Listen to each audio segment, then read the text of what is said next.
Nesse vídeo eu vou contar um pouco da história dele que foi o primeiro presidente dos Estados Unidos, George Washington.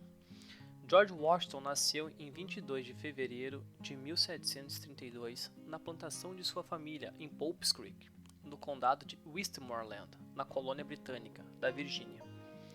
Filho de Augustine Washington e Mary Ball Washington, George, o mais velho dos 6 filhos, passou grande parte de sua infância em Ferry Farm, uma plantação perto de Fredericksburg, na Virgínia. Quando ele tinha 11 anos, o seu pai morreu e ele ajudou a sua mãe a administrar a plantação. Poucos detalhes sobre a sua educação infantil são conhecidos, embora filhos de famílias prósperas, como a dele, normalmente fossem ensinados em casa por professores particulares ou frequentavam escolas particulares.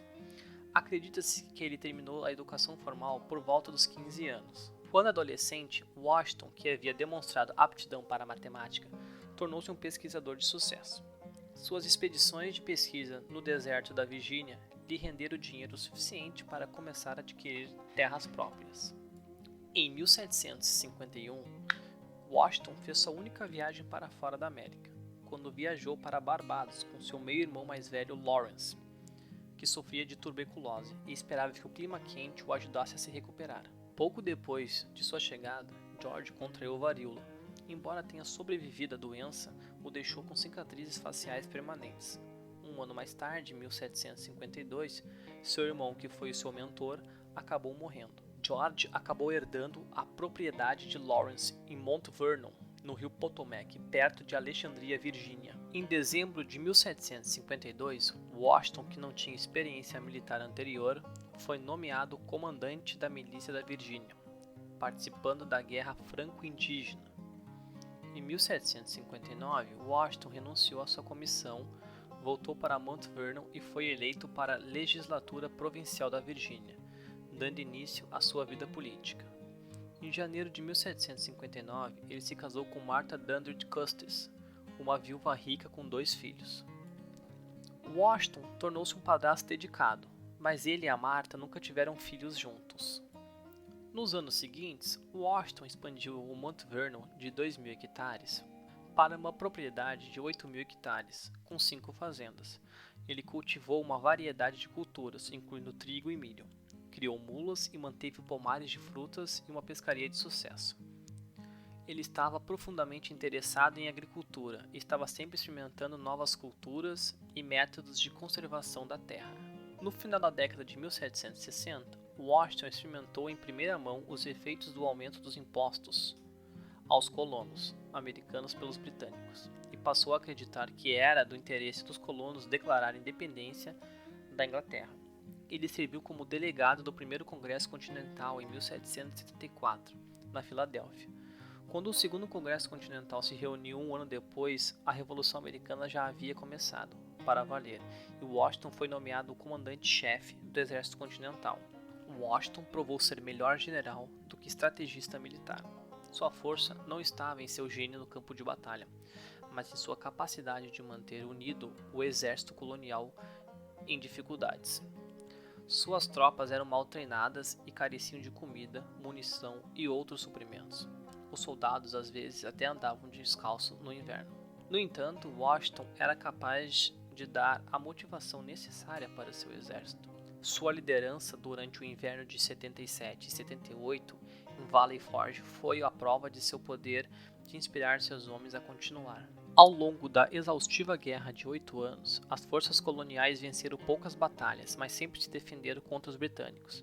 Em outubro de 1781, com a ajuda dos franceses, as forças continentais conseguiram capturar as tropas britânicas sob o comando do general Charles Cornwallis na Batalha de Yorktown. Essa ação efetivamente encerrou a Guerra Revolucionária e Washington foi declarado herói nacional.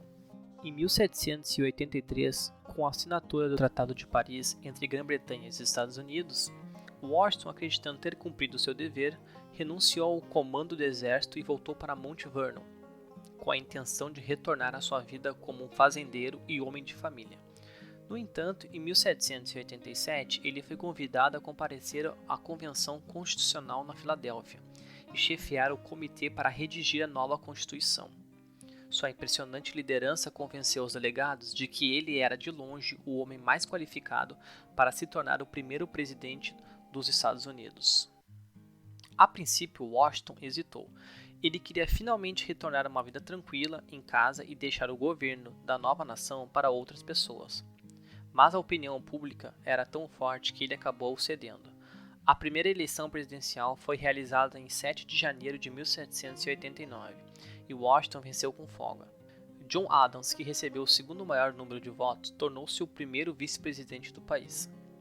Washington foi empossado em 30 de abril de 1789, prestando seu juramento no Federal Hall, na cidade de Nova York. Como a futura capital dos Estados Unidos ainda não havia sido construída, ele morou em Nova York e na Filadélfia.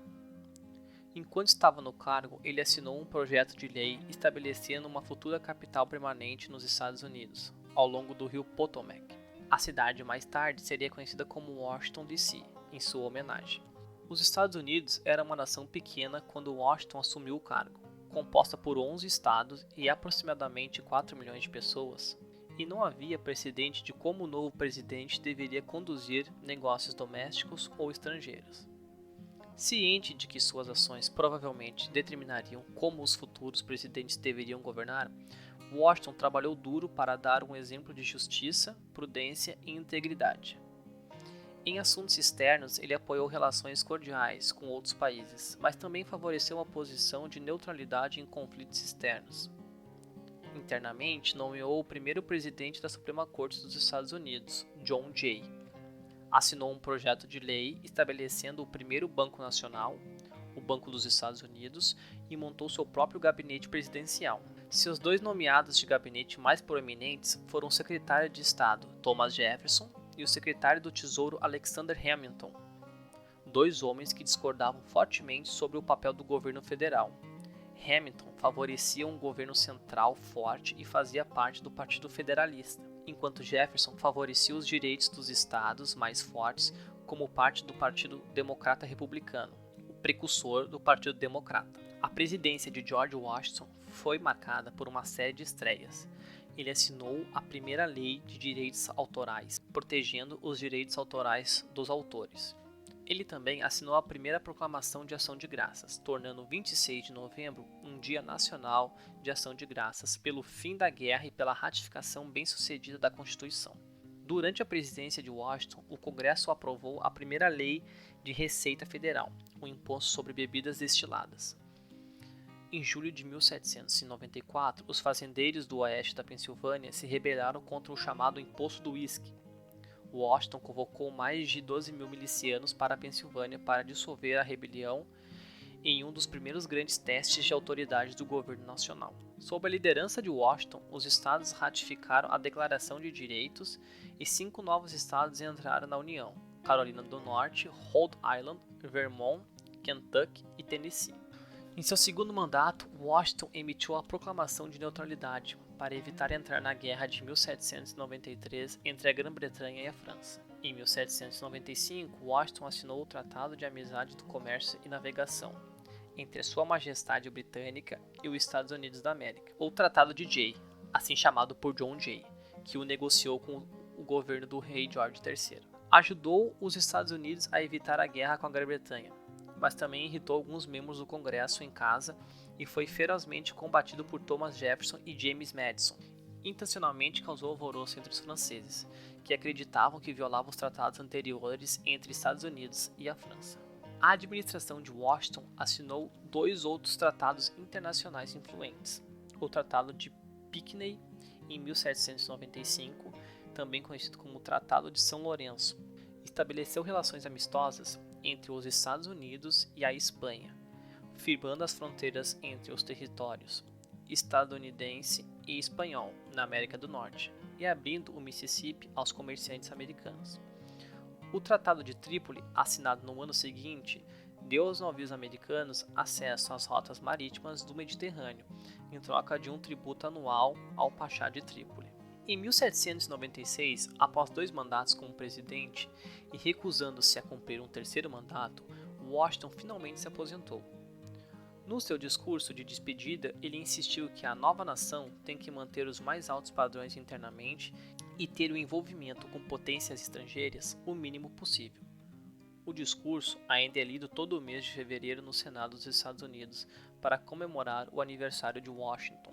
Washington voltou para Mount Vernon e dedicou as suas atenções a tornar a plantação tão produtiva o quanto era antes ele se tornar presidente. Em dezembro de 1799, ele pegou um resfriado após inspecionar suas propriedades na chuva. O resfriado evoluiu para uma infecção na garganta, e Washington morreu na noite de 14 de dezembro de 1799, aos 67 anos.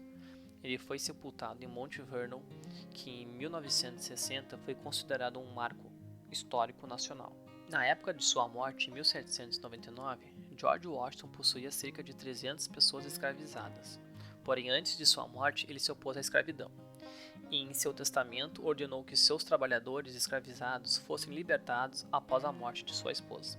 Washington deixou um dos legados mais duradouros do que qualquer outro americano na história.